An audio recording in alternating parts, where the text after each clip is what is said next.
Thank you, everyone. Let's rise for our national anthem.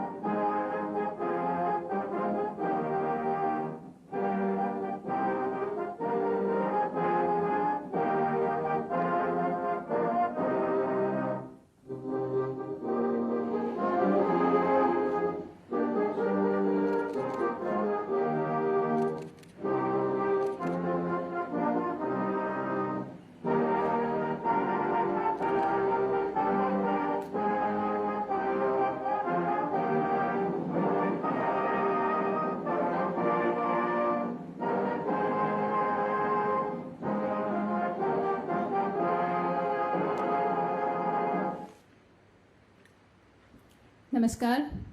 The chief guest of the day, Honorable Minister of External Affairs, Dr. S. Jaishankar, Mr. Saurabh Kumar, Secretary at Ministry of External Affairs, Shri P.S. Karthikeyan, the High Commissioner of India to Fiji, dignitaries, invited guests of Indian diaspora, Nisambula Vinaka. We are honored and privileged to have India's Minister of External Affairs, Padma Shri Dr. Jaishankar, with us today. Let me give a brief introduction. Dr. Subramaniam Jaishankar hails from Tamil Nadu and had his early education from the Air Force School. He graduated in chemistry from St. Stephen's College at the University of Delhi. He pursued MA in Political Science, MPhil and PhD in International Relations from Jawaharlal Nehru University. He speaks Russian, English, Tamil, Hindi, Japanese and Hungarian. He is married to Mrs. Kyoko Jaishankar and they have 2 sons and a daughter. Dr. Jaishankar joined the Indian Foreign Service in 1977, and during his diplomatic career spanning over 38 years, he served at different capacities in India and abroad, including as High Commissioner to Singapore and Ambassador to Czech Republic, China, and the US. He also served as a Foreign Secretary from 2015 to 2018 and is currently serving as the Minister of External Affairs. In 2019, he was conferred with Padma Shri, India's 4th highest civilian honor. Like many of you, I am also a great admirer of his inimitable style of articulation. He authored a book, The India Way, Strategies for an Uncertain World. So we are delighted to have you here among the Indian diaspora in Fiji. Without taking much time, let me now invite the High Commissioner of India to Fiji, His Excellency Shri P.S. Karthikeyan, to offer the welcome note. Sir.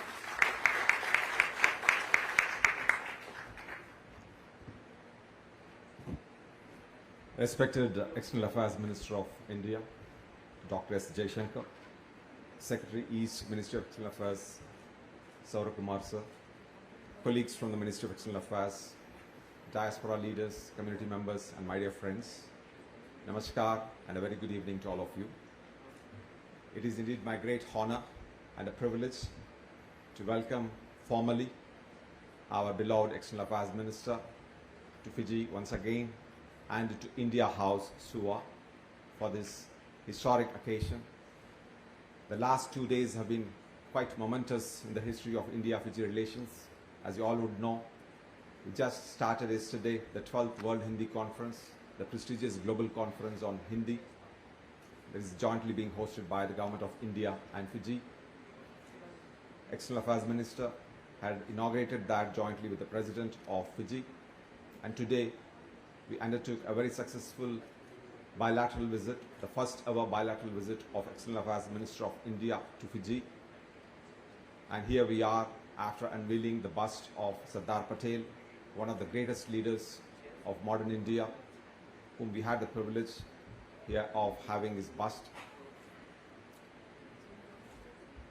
The World Hindi Conference that we are having currently in Nandi, it symbolizes the very deep cultural linkage, the unique cultural linkage, the very strong people-to-people ties that binds both these countries. It is this very strong people-to-people ties that provides the ballast, the foundation on which the entire superstructure of the modern and multifaceted development partnership is built with Fiji. So you can understand how important this link at the people-to-people level is.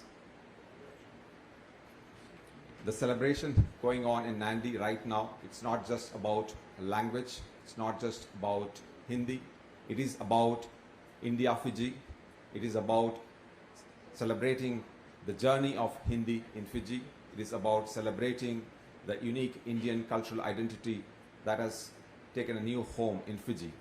All of you, the diaspora, are the integral part, or rather the living part. You are the living bridge between India and Fiji. The government of India has taken great interest in the welfare of the diaspora, and over the last 8 years especially, a lot of programs, a lot of initiatives, schemes have been announced. And even recently, just about a month back, we had the biggest global diaspora convention. I'm happy to say that it saw a good participation from Fiji. I would stop at this, and I would leave the External Affairs Minister to talk about the rest of the things. I'm sure you're all looking forward to his remarks. Sir, once again, it's a great pleasure and honor to have you here. Thank you so much for taking out your time. I know how busy the schedule has been, but your presence here on this day, on this occasion in India House, it means a lot to us. Thank you once again on behalf of the entire Indian diaspora community here, and thank you also on behalf of the High Commissioner of India for gracing this occasion. I welcome you, sir, to please address the gathering and share your remarks. Thank you, and dhanyawad.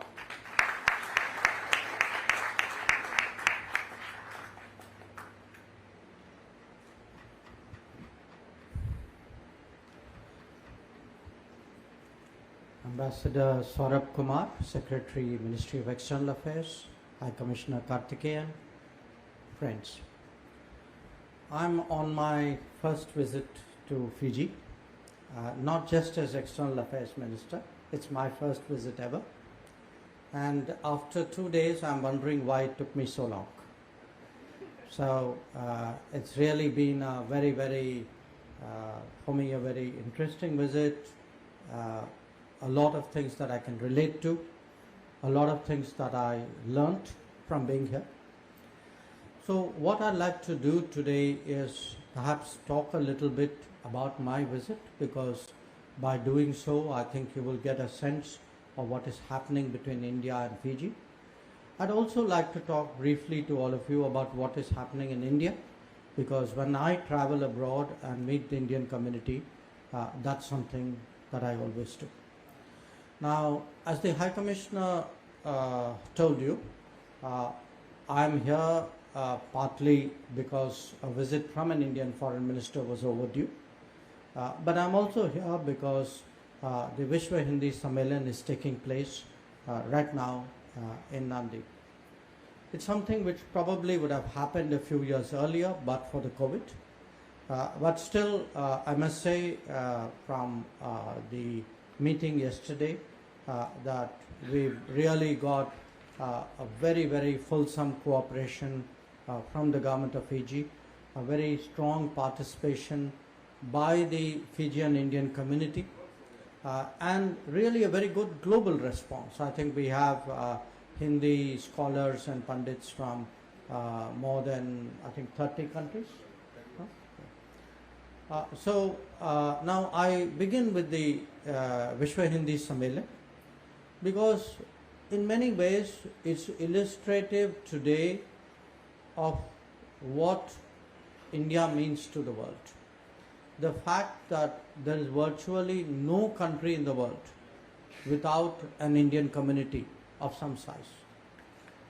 The reality that this community spreading across the world has achieved its own successes, its own, I would say, milestones, and is today an enormous asset both to India, to the country where they live, as well as to the world.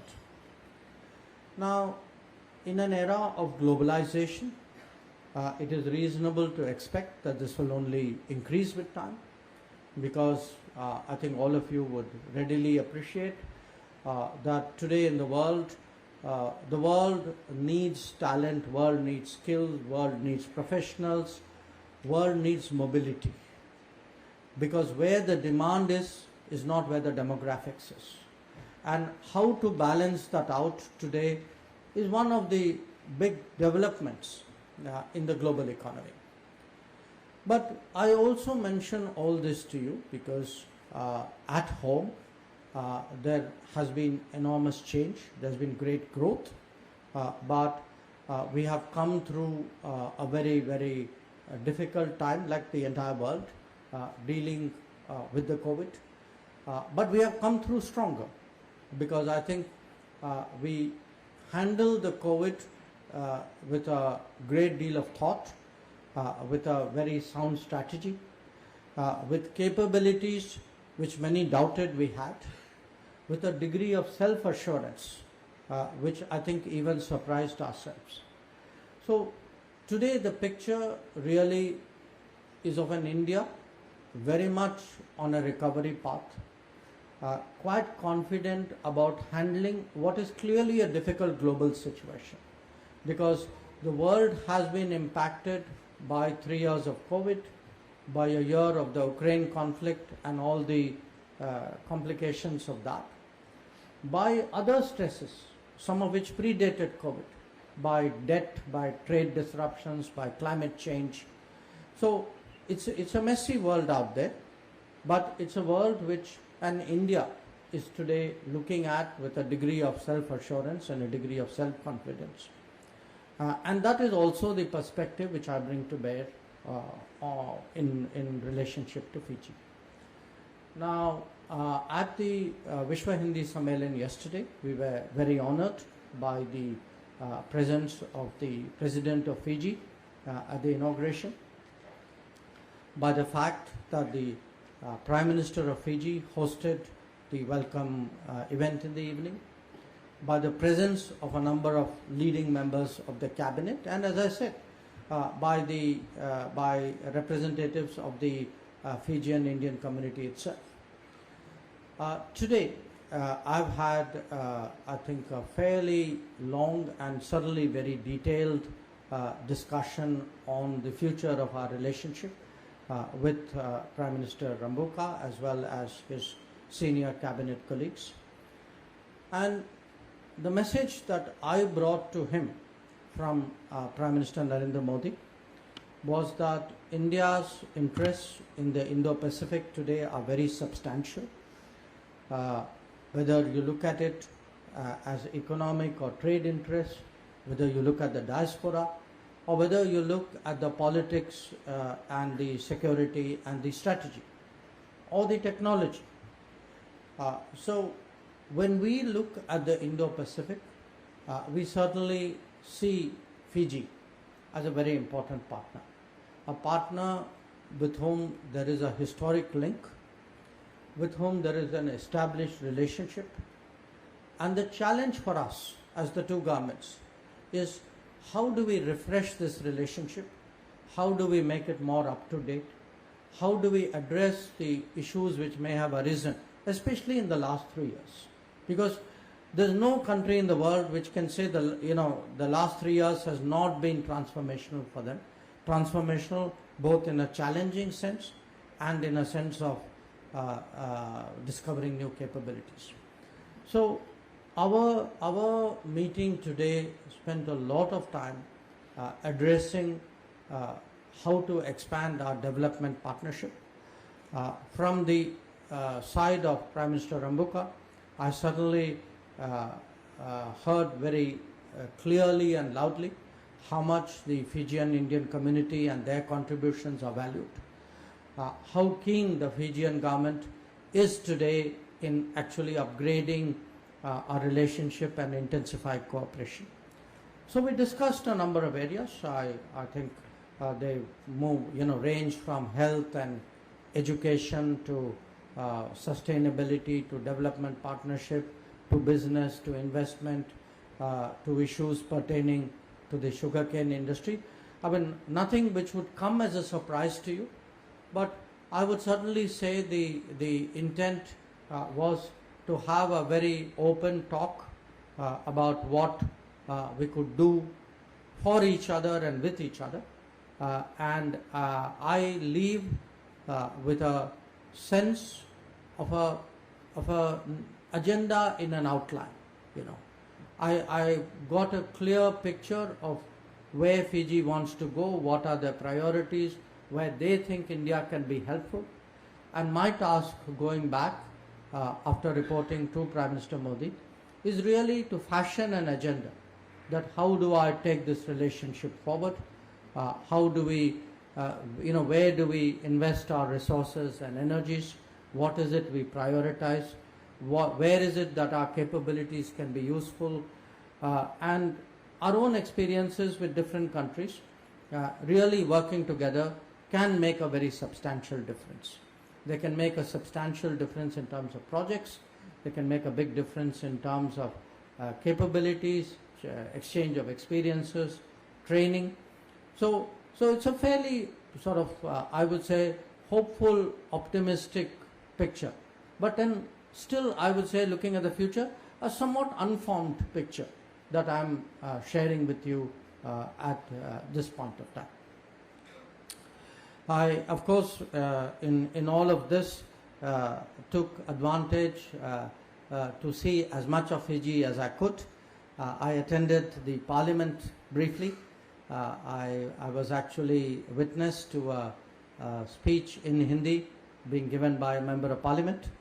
I yesterday visited the Sri Shiva Subramanyam Swami Kovil. I went to the gallery today, saw the Girmit gallery, which we have supported. And I would have wished I had more time and perhaps been able to travel to a few more places. But certainly, for someone who's here on a visit for the first time, I can say that I leave with a good sense of the state of this society, the state of the community, the state of our relationship, and that is really why I came. Now, if I can switch gears and speak a little bit about what is happening in India. As I said, for everybody in the world, 2020, 2021, 2022 have been extraordinarily difficult years. Because when they called COVID a once-in-a-century pandemic, believe me, they really mean it. The last time the world saw anything like this was during the Spanish flu, which was almost exactly 100 years ago. Now, some of you may know this. Perhaps, at that time of the Spanish flu, records were not kept so well. But it's generally agreed that probably the geography where the maximum casualties happened was the Indian subcontinent. When COVID happened, there was a very strong expectation that something along these lines would be seen again. That in very, very serious levels, concerns were expressed. How would a country like India, with its level of income, its level of development, the inadequacies of its health system, the shortcomings of its medical world, how will we deal with a challenge like this?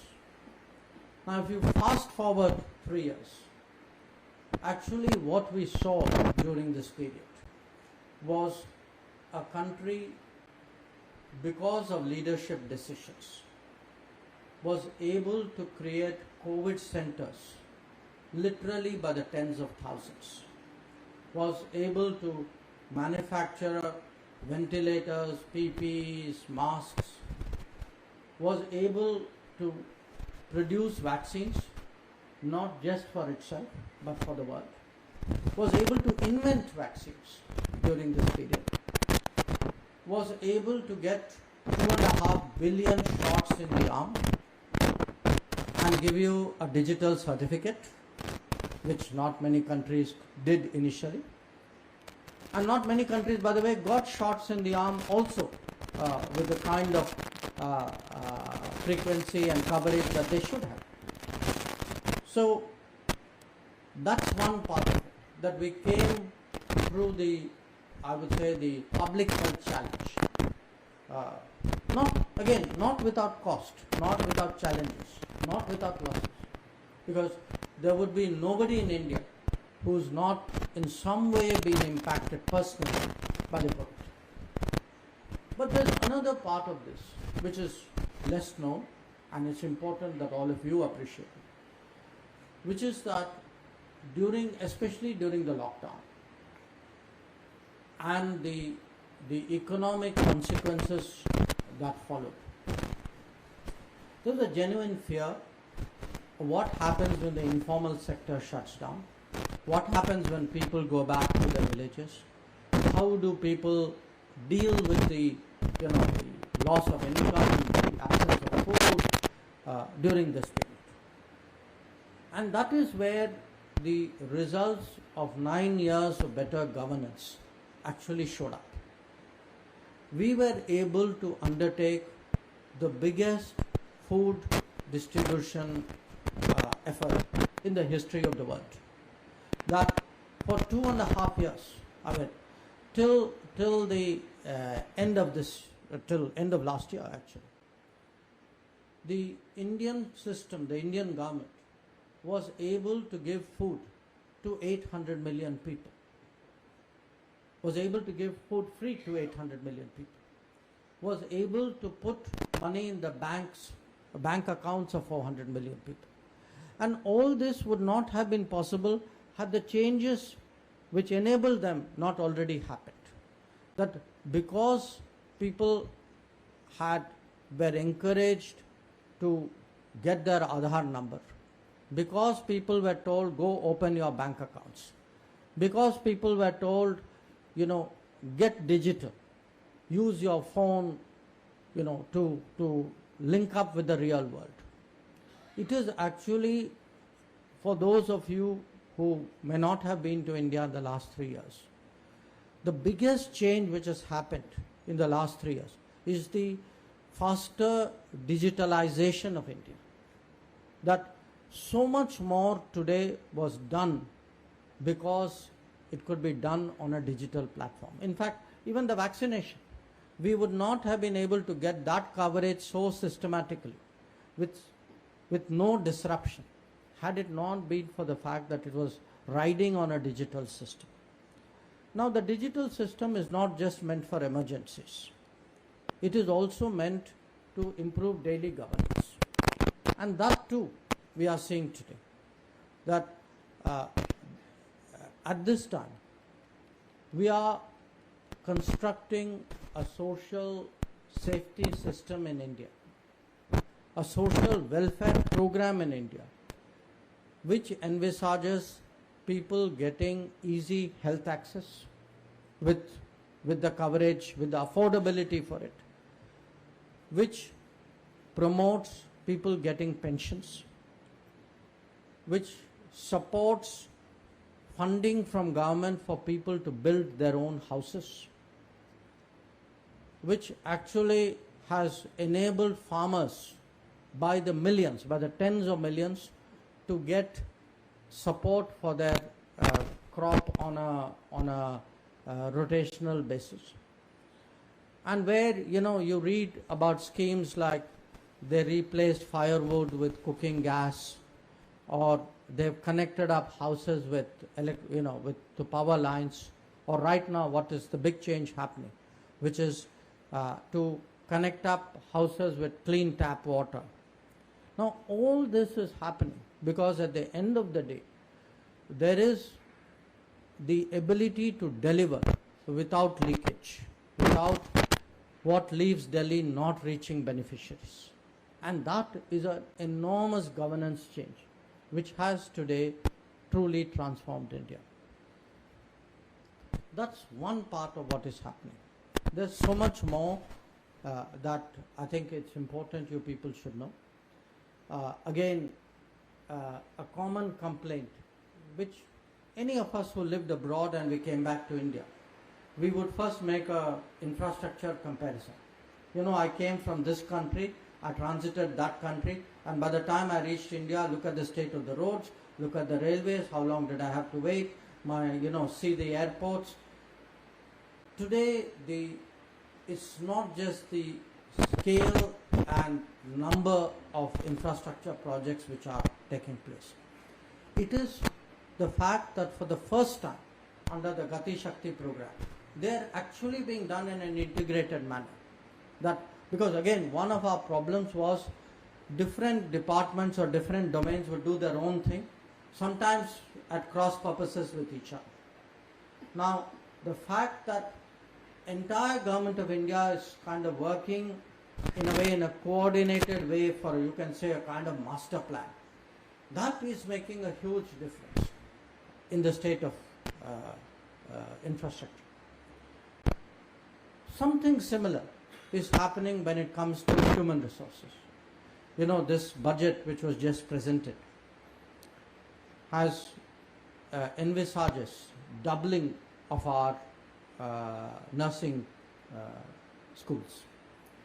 When we look today, even at the last 8 years, at the number of new medical institutions, engineering institutions, IT institutions, broadly speaking, you could say what was the situation between 1947 and 2014.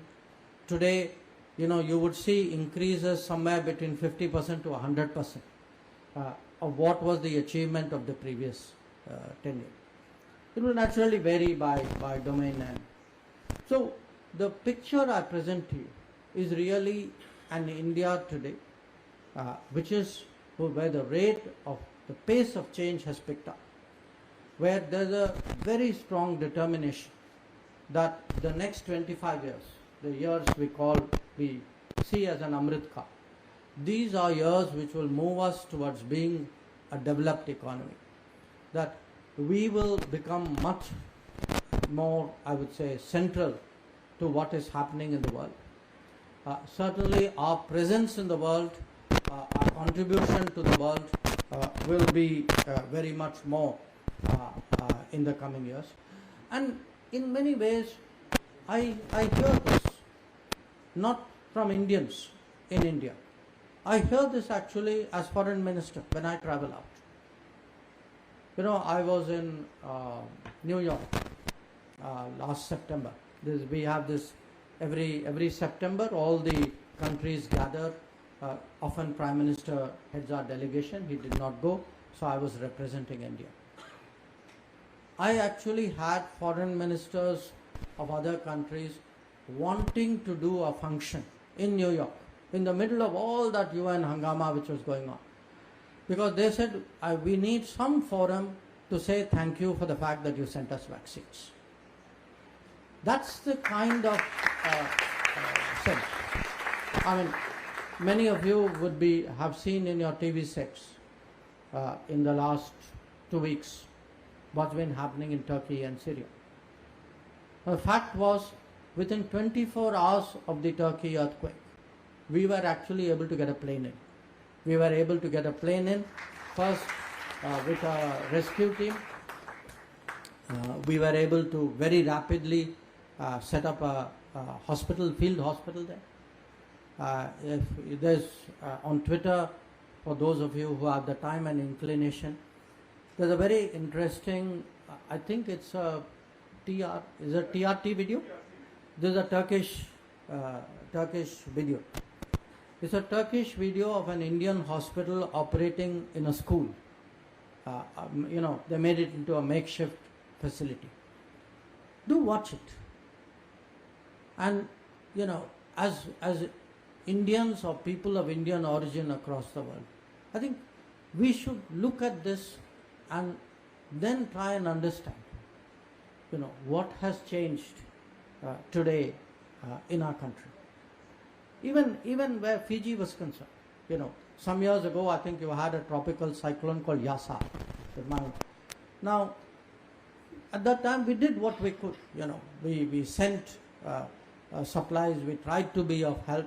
Even today, I think some of our supported programs are trying to deal with the consequences of Yasa.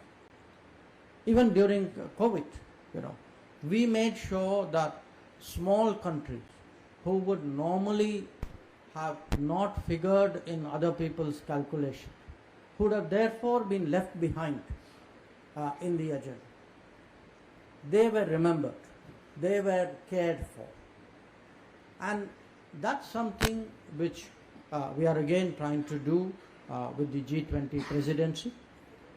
As you all know, this year we hold the chair of the G20, and we genuinely want our presidency to make a difference, and we want that to make a difference not through political headlines. What we are interested is, ask around the world, what is it that is missing? Which part of your concern did not get on the table? How do we voice that? How do we bring the agenda to the right consensus? And why we are doing it internationally is because we are doing it domestically. That if you look at India's foreign policy today, and I say this as someone who's finished 45 years in the business, what for me has changed in foreign policy is today foreign policy is beginning to reflect a lot of the deep socio-economic concerns we have in India. Just like we are transforming the world within the country, we want to also transform the world outside. We know that, it's not something any country can do alone. Certainly, we cannot at our stage of development. We therefore are looking at partners. We are working with other countries. So that's really, in a sense, a caring but pragmatic, a realistic, but at the same time a very helpful view of the world. And I think you will see a lot of that today applied to the relationship with Fiji. So what I can promise you as people who live here, that this relationship will certainly grow in the coming years. It will get full attention. We will look for ways and means of intensifying our cooperation, of finding ways of helping, the community here, because for us again, Indians abroad are both a source of strength and a matter of pride. Part of the reason why we take such extraordinary pains during COVID through the Vande Bharat mission, or you saw in Ukraine during Operation Ganga, that we feel today India must look after its people or people of Indian origin to the best of its ability. And our abilities have grown.